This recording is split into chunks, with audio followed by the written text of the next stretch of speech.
We are back on the Rational Boomer podcast. Hopefully, your day is going well. It is Tuesday, and this is a different day. This is a 2-for-1 day. The first podcast that went out was a show I did with listener Dan. We spent about an hour talking about a number of things. Always good to hear from Dan. But then I had a bunch of emails and some other things I wanted to catch up on after I did that interview. So I'm doing another one right now, but it probably won't be an hour like it normally is. It'll be shorter than that. But I wanted to catch up on the emails, and I wanted to talk about some of the things that happened after the first podcast. So you get 2-for-1 today. You're going to have to notch out more time to listen to my shit or wait till later or whatever you're going to do. But as I say, this one's going to be a little shorter because it's not a typical show. It's a value added show, I guess. Now, whether it's actually value added or not, well, you'll find out. You'll make that decision. Now, I wanted to also mention that yesterday I was on another podcast. A listener of this podcast, a woman by the name of Ilona, I read a email from her the other day. She asked me to be on her podcast, and it basically deals with people of an upper age like me and what people do with the rest of their lives and how they do it and why they do it. A very interesting show, and Ilona is a very interesting woman. The podcast isn't out yet. She's going to release it at some point, several podcasts every week. And I'm going to have her on the show to talk about that a little bit, since the audience is largely old people like us. And I thought you might find it interesting. So when she's ready, she'll be on the podcast. But let's get down to getting. As I said, I have some emails to catch up on. So let's do that. First one says, "Hi, Boomer. Why is there not a chorus of people demanding that Clarence Thomas recuse in the 14th Amendment case? Are we really going to watch him effectively tell us all to go fuck ourselves? That would indicate that Robert gives zero fucks as well. Good grief." Well, I think there are people asking him to recuse himself. He just isn't listening to shit. And if you're wondering whether or not Robert gives zero fucks or not, apparently he does. Everything that's gone on in that Supreme Court, he's pretty much ignored and hasn't said a fucking word. He's upset that people think the Supreme Court is corrupt. He doesn't like that. He thinks we shouldn't think that way just by virtue of them being the Supreme Court. Well, unfortunately, if you don't want us to think you're fucked up, then don't do fucked up shit. It's as simple as that. Now, he goes on to say, with Fonnie Willis, why do people use the word illicit? A single woman and a divorcing man fall for each other at work. That's 40% of marriages. Plus, they work shoulder to shoulder on an historic case, and he sees her brilliance and energy daily, including over late night in-office dinners. Hell, I'm in love with her just describing it. Well, that's true. It's not illicit. There's nothing untoward about it, and it certainly doesn't impact the case. Goes on to say, it cracked me up that you said you probably would have kicked Dean Phillips' ass had you met him in high school. I would have. Given that his only crime would have been being a snarky rich kid, I guess it would have been a preemptive ass kicking just based on principle. You are a piece of work, as they say. Well, it wouldn't be just because he was a rich, snarky kid. It would have been because he probably would have said some shit at some point. I knew kids like that, and they do say shit. And most of them don't have the courage to back it up. And I was kind of talking in jest. I got in my tussles when I was in high school and junior high school, but I wasn't fighting all the time. Take a fucking joke. Anyway, goes on to say, now, Boomer, if I'm ever in the same place as you, I'm buying you a dang cheeseburger just as a thank you, but not some crummy McDonald's quad Big Mac. You're going to have a real cheeseburger somewhere, probably the local Greasy Spoon. If you're in town, I know the exact spot to go. It's a place called Lion's Tap, far and away the best burgers I've ever had, and it's probably 20 minutes from my place. Anyway, He finishes up saying, best garage door, Jeff.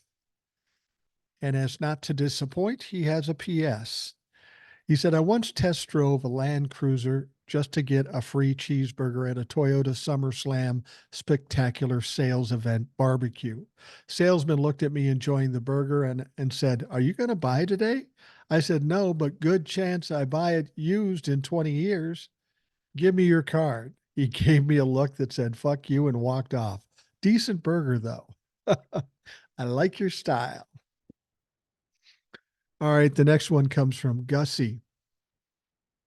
Gussy says, morning, Boomer. The local news just announced that the newly elected Louisiana Governor Landry will be joining fellow Trump-humping governors at the Texas border. They're calling this Operation Lone Star or some similar bullshit. Considering Louisiana is second from the bottom of all 50 states, I'll be sending quite a few emails about this shit. He has more than enough to keep him busy in his damn state rather than participating in the Texas pageantry of imbeciles. Gussy. Yeah, that's the intriguing thing that I find about this whole issue down in Texas. First of all, it doesn't seem to be a crisis at all. There's people down there with their caravan not knowing what the fuck's going on, just dicking around because there's no brown people to fight. Heaven forbid. And then we've got all these states saying, yeah, I'll back them up. You're going to back them up from what? We just said there's nothing going on down there. I don't know. The whole thing is pretty funny and quite a joke. And it's it's the epitome of gaslighting. Oh, something terrible's happening, but don't bring a camera because there's nothing to shoot. Thank you, Gussy. I appreciate the email. All right, this next one comes from Chase, who is in Texas. He's going to be on sometime soon, I guess. We're working that out. Says, hey, Mike, your buddy from clusterfuck state of Texas. Been a while since I emailed you, so I thought I'd drop you a line. Been loving the shows with Old Soul, and she opened my eyes to something. A couple of shows back, she took issue with an email you got about a listener saying if Trump gets elected again, they're leaving the country. And she took issue with that. You don't flee, you stay and fight. I must admit, I felt ready to leave Texas due to the craziness from our governor on down, but fuck that. But fuck that. I love this state and it's where I live. And Texas does have promise, and not all of us are worshiping at the feet of Orange Jesus. I'm not going to run. I'm going to stay and fight. So thank you, Old Soul, for lighting a fire under my ass. You live your life by example by helping out folks oppressed by outrageous laws. I'd like to come on soon and talk Texas and other stuff. And I sent him a note and said, tell me when you're ready and we'll put you on. You'll probably be on later this week. Just wanted to thank Old Soul. She has given me a new perspective and taught this old dog a new trick. Jace from Texas. Well, thank you very much, Jace. I appreciate that. And so does Old Soul, I'm sure. Next one says, hey, Boomer, I listen to you every day and value you and your guest take on all Trump happenings. All I can do is thank you for being there. I was motivated to write you because I too will only believe it when I see it. Like Z-Man's email to you on Monday, I not only agree with him, but I will add that the judicial system will not allow Trump to be held criminally for any of his crimes. The clock is nearly run out. Let's start with Garland. He waited nearly 2 years to put Jack Smith in his position and did so only after Congress and Cassidy Hutchinson's revelations forced his hand. Garland sat on the year's worth of work and criminal findings from Mueller and smothered it in silence. Garland was so against going after Trump that the people in his office were not ever allowed to say the T word. In fact, I think Mueller investigation itself was just a high-tech wet blanket. I refer to Mueller and his role in the NFL case. Look, like you are investigating, come out with findings that are just enough to look like you're doing the right thing in front of the American people. But in the end, nothing. It's the judicial version of throwing an issue into the committee where issues go to die. Or like when the House in Vegas sends in the cooler to a craps table to throw off the momentum of a gambler with a hot hand. We should care about every one of these criminal cases going to trial before the election. We should not concede that all we need is one to put him away. Granted, Cannon is working for Trump. She may trip up and Smith could get her off the case. Even so, more delay. A new judge that now has to get up to speed. That case, and I believe the others also ain't happening before the election. Boomer, it just seems to me the whole judicial system is working to run the clock out. There's no after the election. Don't leave it to chance that Trump won't win the election. We have to be screaming from the hills that justice needs to be reached before the election.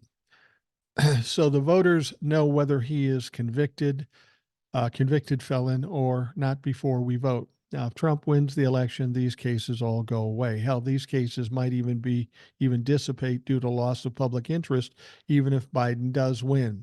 Even the state cases go away. You don't think that Trump and cronies can reach down and influence state courts if he becomes president again? He will find a way to not pay a dime of what he owes in his civil cases. Boomer, the judicial delays are running the clock out, and then it's a jump ball whether he gets elected. Like the Mueller investigation, all we will have in terms of justice is the appearance of pursuit of justice, and maybe that's the goal. One giant head fake, one giant wet blanket to keep Americans believing that justice is applied to all equally. Boomer, if you are wrong, it will be too late. Use your voice and your platform to raise legitimate concerns about these judicial delays. These court cases have to take place before the election or they don't happen at all. It don't look good, Boomer. It ain't whining. Yeah, it is, motherfucker. So far, Boomer, we have nothing in terms of justice and Trump. I do not trust the process and time is out. We are not sheep here. I trust you want us to be confident, Boomer, but let's not back ourselves up on our own 5-yard line by trusting the justice will be served.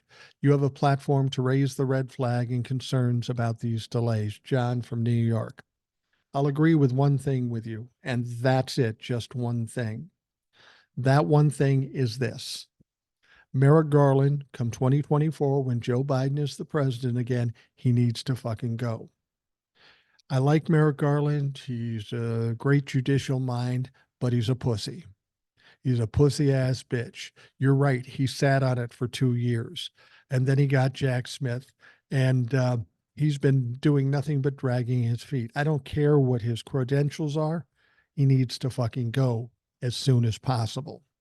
And we need somebody who actually understands what it's like to fight to save this country. I will agree with you on that matter. All the rest of it, well, that's bullshit.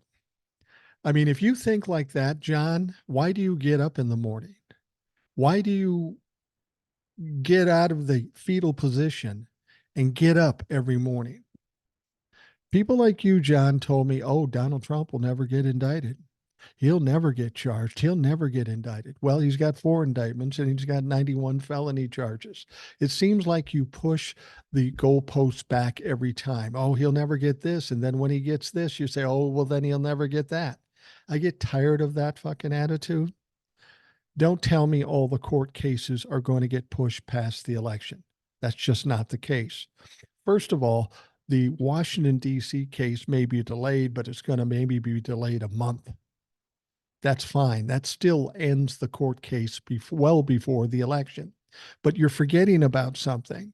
If that court case in Washington, D.C. doesn't happen in March, then you know what happens? The Manhattan District moves up its case and they go at it.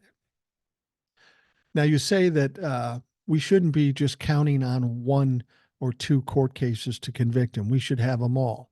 I agree with you, but you don't understand what I'm saying here. We got to take him out of the equation first.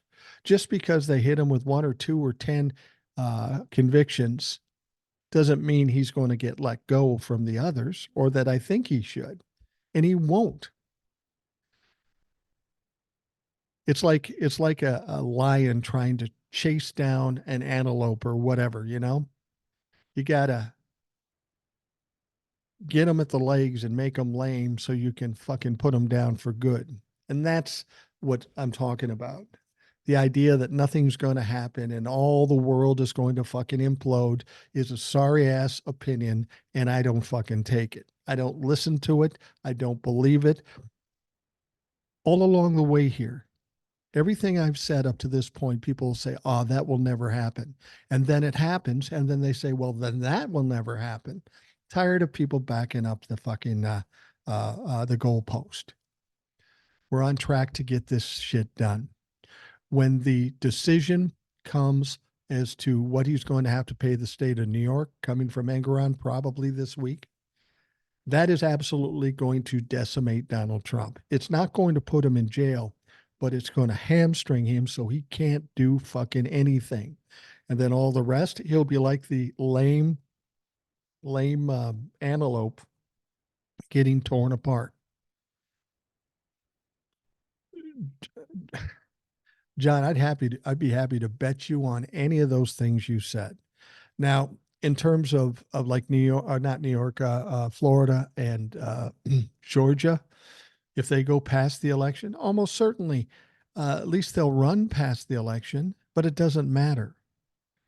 The point is we only need one or two convictions because that puts them in jail. That also changes the polling. Do you understand what the polling is? They keep saying, oh, Donald Trump's going to win. No, he's not. The polls bullshit. But if you believe the polls, here's the other part of the polls you're not talking about. Those very same polls say, well, if he's convicted, though, half of his supporters will go to Joe Biden. And he definitely loses. He has no path to winning the election. And then you have to consider what I've also said. There's no way he's going to make it to the nomination. You don't take a 78-year-old guy in the conditions he's in, put the kind of stress and strain over his head, and he survives. And I'm not saying he's dying. He just will be lame and he won't be able to do it.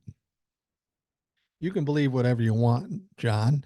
And if you want to agonize about this in a corner while sitting in the fetal position, go for it. I refuse to do that because everything I've said up to this point has pretty much happened. It doesn't happen in the time frame everybody wants, but instead of pouting about it, just keep focusing and keep fighting. I don't like anybody that comes to me with negative bullshit, especially when I know they're wrong. So believe what you want, John. Here's what I would tell you. Get your own podcast and sell that shit because I'm not going to. All right. I'm going to take a quick break and we'll be right back.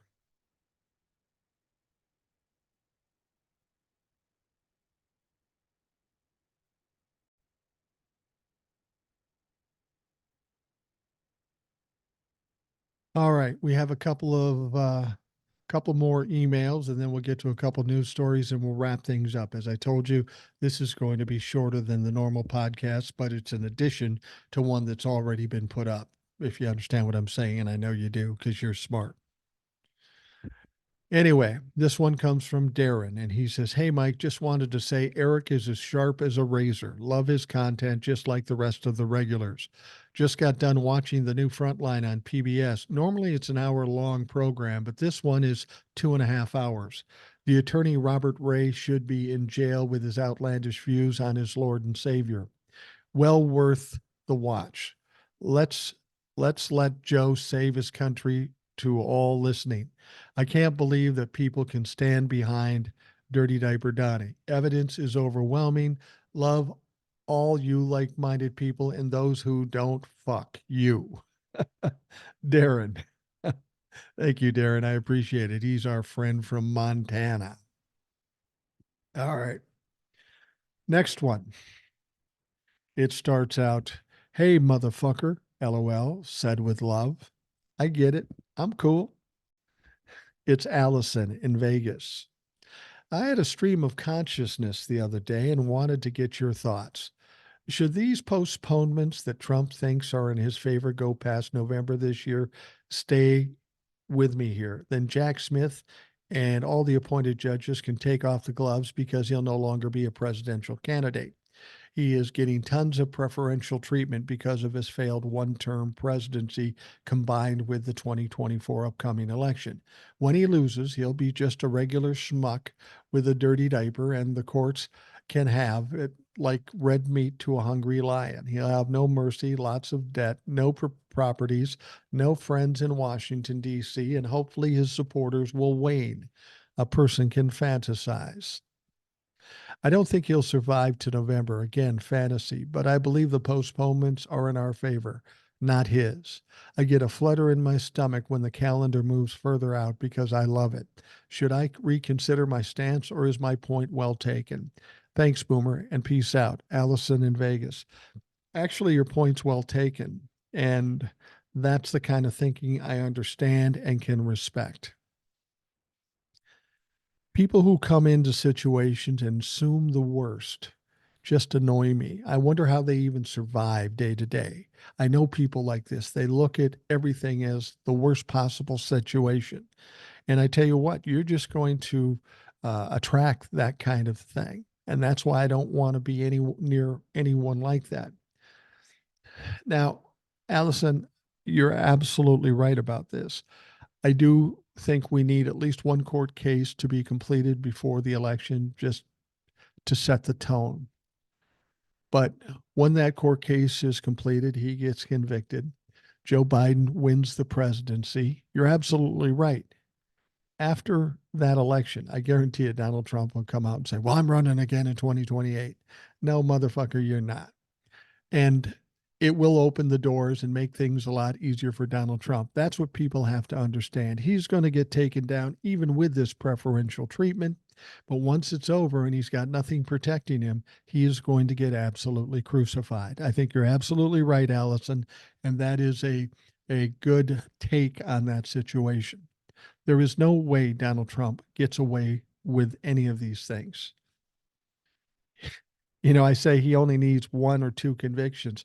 Let's remember, in the Manhattan district, he has 17 felony charges. Let's say he doesn't get convicted all of them, but he could get convicted of 5 or 10 of them very easily. He only needs one or two to end this shit show, but say he gets more, 5 or 10. You know how much time that is in prison? To Donald Trump, in his condition and at his age, that's fucking life. You're absolutely right, Allison. I'm on board with you. I agree with you 100%. All right, now we've got this thing with this border bill. Republicans have been bitching about it for years. They finally have a bipartisan bill in the Senate. They're going to vote on it today, and they are going to probably pass it in the Senate. But when it goes to the House, they're talking about not passing it. Republicans don't want to pass it, in spite of the fact that they're the ones bitching about the border. And what's in this border plan is pretty much everything they asked for in the most stringent border strategy in the history of this country. What more do you want? Well, they don't want Joe Biden to win, but they're risking their own reputations because they want the border plan. But when presented with exactly what they want, they're going to turn it down just so they don't give Joe Biden the win. Well, guess what's going to happen between now and November? Their talking point of Joe Biden leaving the border open is going to switch, and everybody's going to point their fingers at the Republican Party. The one and only thing they need to talk shit about Joe Biden is going to be turned back on them. Now, Senate Republicans on Monday signaled their plan to filibuster bipartisan legislation that paired tougher border policy than more U.S. aid to Ukraine, a stunning reversal less than 24 hours after the legislation had been unveiled. So we initially thought the House was going to be the problem, but the Senate, the people who put this fucking plan together, maybe trying to sabotage this shit. And why? Well, because Donald Trump told them to do it. This is not going to age well for the Republicans. This is going to be a bad move, but that's all they make. Every time we turn around, they're making another bad move.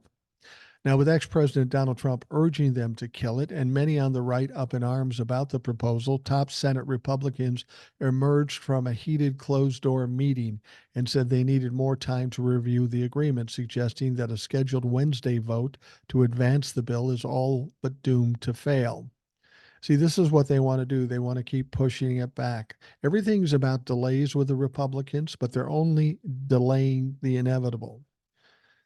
Like I say, if they vote for it, they give Joe Biden a win. If they vote against it, they get kicked in the ass because they're doing the very opposite of what they've been telling their constituents they want to do.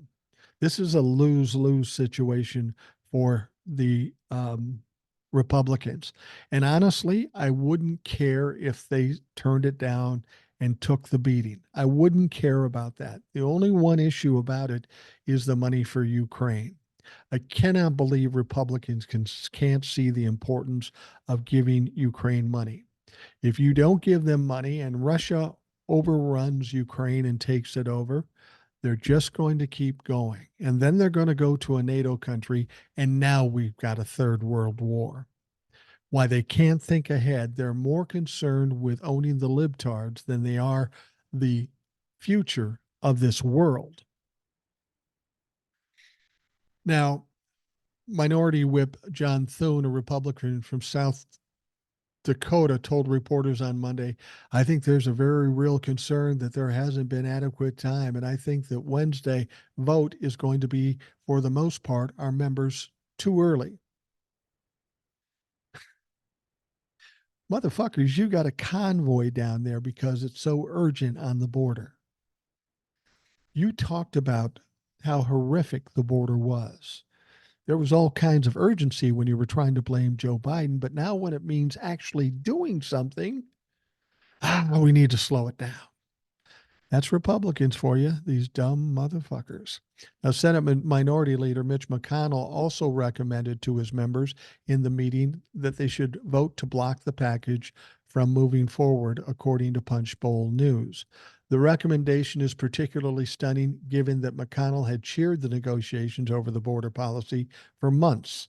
You mean to tell me Mitch McConnell's still taking marching orders from Donald Trump? Hasn't he learned a fucking lesson? Just hours earlier on the Senate floor, McConnell touted the legislation, saying its billions of dollars in aid to Ukraine, Israel, and Taiwan are needed to counter aggression from dictators and terrorists around the globe. Now, the national security legislation we're preparing to take up will invest heavily in the capabilities and capacity of America and our allies needed to regain the upper hand over this emerging axis of authoritarians. Make no mistake, the gauntlet has been thrown and America needs to pick it up.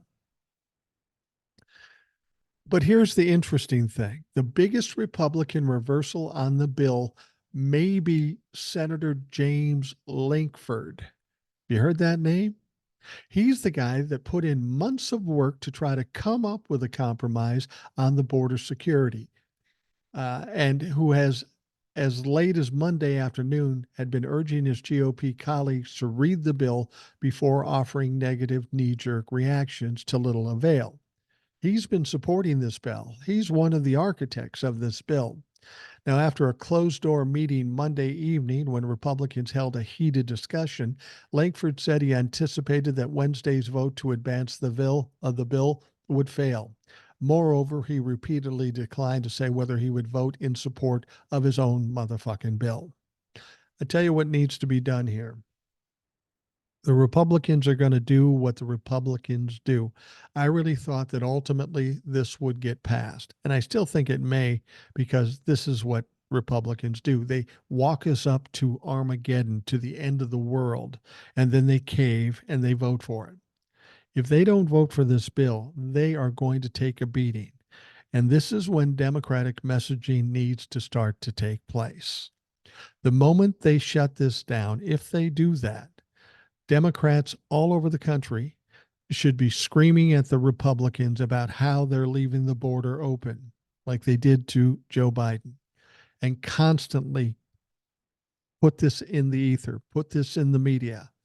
We want to shut down the border. Joe Biden said he'd do it, if it was at the certain point where it needed to be shut down. Now the Republicans are saying, leave the border open. We need everybody and anybody to hear that fucking message because that is what's going to kick the Republicans square in the ass. Now, Lankford told reporters, why would we force a vote on something that would kill it versus giving it more time and giving it the opportunity to be able to go through it? Now, see, here's the funny thing about it. Well, we want the Republicans to go through it so they know what they're signing. You mean the same motherfucking Republicans that said it wasn't worth a shit before they even saw it? Yeah, I trust that they're going to change their minds. The whole thing is ridiculous. The whole thing is performative. And Lankford looks stupid here. Why'd you spend all these months if you can't get it passed? He then tried to argue that even if he votes against advancing his own bill this week, that it wouldn't necessarily mean that he opposes it since it could still come up at a later date. A later date? What later date? Because in 10 months, you may be out of a motherfucking job and out of the majority. Plus, you're telling us that this is a crisis going on in the border. We're going to slow walk a crisis? Is that what we're going to do? Now, voting against cloture is not for me voting against the bill. Cloture is, do we get on this and start debating now, or do we get on it and debate it later? So it's not voting against the bill, even though I vote against cloture on Wednesday. What do they say?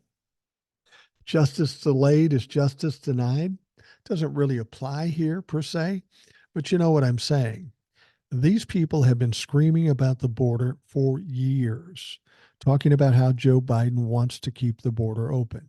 So Joe Biden, the Republicans, and the Democrats now say, you know, here's the bill, let's get it passed. And then the Republicans say, no.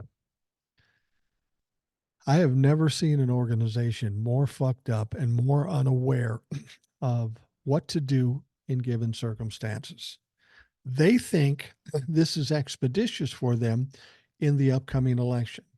What they should know by now is they're sunk anyway because of Roe v. Wade. This is not going to help them. It's just going to sink them more. It's going to turn a lot of people that support him, that are worried about the border because they made them worried about it. They're going to start looking sideways at the fucking Republicans. So go ahead and do it. I'm a little troubled about not supporting Ukraine, but fuck you. Go ahead. Bury yourself. Now, here's an interesting one. Former President Donald Trump said Monday he was ready to debate President Joe Biden for the good of the country. How many times has he said he's willing to do something and then never shows up? You can't believe or listen to a fucking word he said. Now, despite his refusal to participate in any events with his fellow Republicans during the ongoing election cycle, Trump made the comments in an interview on the Dan Bongino show, telling the host he wants to immediately face off against his likely Democratic challenger. But here's the deal, Donnie. You're not the nominee as yet. Of course, you want to do it now and act as if you're the nominee, but you ain't the nominee.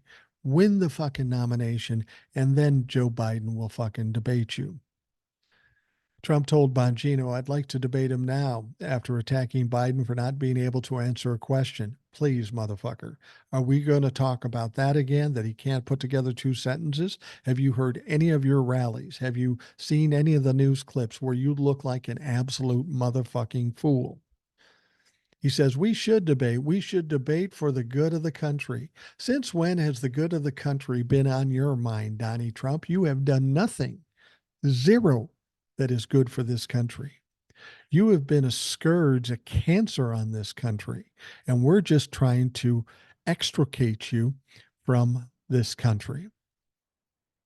Now, the comment was a notable shift for Trump, who has effectively shunned the normal campaign process amid his stratospheric polling against any GOP rival. Former UN Ambassador Nikki Haley is the last serious challenger, and she continued to hit the former president for failing to appear on the debate stage, most recently on Saturday Night Live. Yeah, Donnie, why don't you debate Nikki Haley and put that fucking thing to bed, get the nomination, and then you can go after Joe Biden. Joe Biden's the nominee. You are not. So shut the fuck up. So Nikki Haley says now it's time for Trump to man up and agree to debate Nikki Haley. Man up and Donald Trump. Well, there's an oxymoron. Nikki is ready to put a spokesperson for Nikki. Nikki is ready to put her conservative record and vision for a strong and proud America up against Trump's campaign of chaos and vendettas. Yeah. What are you afraid of Nikki Haley? Because I got to tell you, you're going to have an easier time with Nikki than you will Joe Biden. Now, Biden also addressed Trump's call later on Monday, mocking his predecessor. And I love this that Joe Biden is stepping up and starting to mock this dipshit.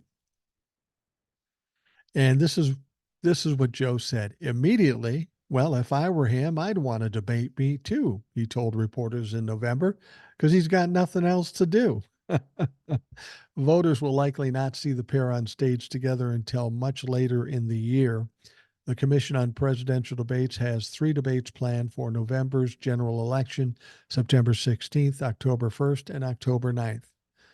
If Donald Trump is somehow the nominee, and I just don't think he will be, he won't show. He's going to be so tore up. He's going to have so many feet up his ass that he won't know what the fuck to do. Now, we're going to wrap things up here in a minute, but talk about somebody who doesn't know what the fuck to do. Let's talk about Rudy Giuliani. Apparently, his checking account is in the red as he faces over $152.9 million in debt, according to court documents. Bankruptcy filings made by Giuliani on Monday show that he is facing at least 10 undecided lawsuits after being ordered to pay $148 million to former Georgia election workers Shay Moss and Ruby Freeman. He's in some financial trouble. Dominion Voting Systems, Smartmatic USA, and former alleged assistant Noel Dunphy brought other lawsuits. Another document detailed Giuliani's debts. In addition to owing $148 million for defamation of Moss and Freeman, Giuliani owed David Hutcher $1.36 million. Giuliani, however, did not dispute owing Citigold $9,530,000 for overdrafting his checking account. Actually, I don't think it's 9 million. It's they've got commas where I think there's periods. I think it's $9,530.21. That's what, yeah. Having an overdraft of 9 million would be a little excessive. Not that 9,000 isn't a lot, but it is $9,530. Giuliani said that his taxes and debts owed to governments totaled about $1 million. Yeah, well, Rudy Giuliani's fucked. He's in some money problems. He's got no way to make money because he's no longer a lawyer. And any money he does makes, Ruby and Shay are just going to grab that shit up as quick as it gets in his pocket. Here's a guy that's going down in his flames. He can talk shit all he wants, but he's fucking done. And Donald Trump should take a good look at where Rudy Giuliani is, because once the announcement is made on what he owes the state of New York, he's going to be in a similar, if not far worse, situation. So good luck, Donnie, running for president. You won't even be able to pay the fucking light bill. All right, we are going to wrap up the Rational Boomer podcast, the extra, if you will. It went a little shorter than the other. But I wanted to get these emails in and these stories that happened after I recorded the first podcast. So I hope you listen to the first podcast with listener Dan, and of course this one. Like I say, you got a 2-for-1 today. I know I'm sucking up a lot of your time, but I just felt compelled to do it. So here we are. Anyway, I want to thank you for taking the time out of your day to listen. I hope you have a great day, and we will talk to you again tomorrow.